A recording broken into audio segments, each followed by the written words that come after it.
ठाकूर कोकणशाहीच्या दिवसभराच्या बातम्या या विशेष बुलेटिन मध्ये आपणा सर्वांचं स्वागत करते। चला तर मग जाणून घेऊया सिंधुदुर्ग जिल्ह्यासहित संपूर्ण कोकण आणि अखंड महाराष्ट्रात नेमकं काय काय घडलं।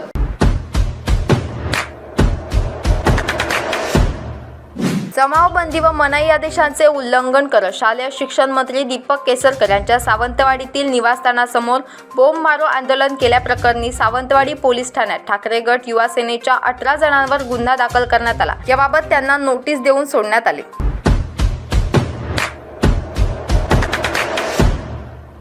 मालवण शहरातील वायरी येथील मुख्य रस्त्यावर आज भर पावसात पालिकेच्या ठेकेदाराकडून सुरू असलेले खड्डे बुजवण्याचे काम स्थानिकांकडून रोखण्यात आले। या रस्त्यावरून वाहनांची सतत ये-जा सुरू असल्याने रात्रीच्या वेळी काम करावे असे संबंधित ठेकेदारास सांगण्यात आले।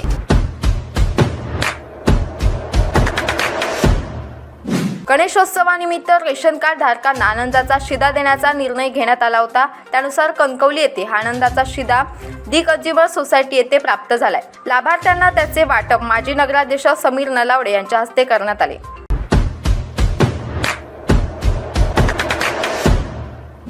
छत्रपती शिवाजी महाराज यांनी अफजल खानाचा वध ज्या वाघनकांनी केला ती ब्रिटनमधून भारतात परत आणण्याची मागणी बऱ्याच दिवसापासून केली जाते। तर आता ही वाघनकं परत येण्याचा मार्ग मोकळा झालाय। ब्रिटनमधील अधिकाऱ्यांनी ती परत देण्याची मंजुरी दिली आहे।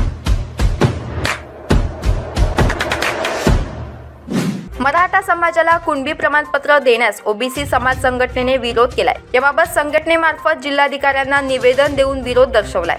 मराठा समाजाला कुणबी प्रमाणपत्र दिल्यास ओबीसी समाज पुऱ्या महाराष्ट्रात पेटून उठेल व रस्त्यावर उतरून आंदोलन करेल असा इशाराही दिलाय।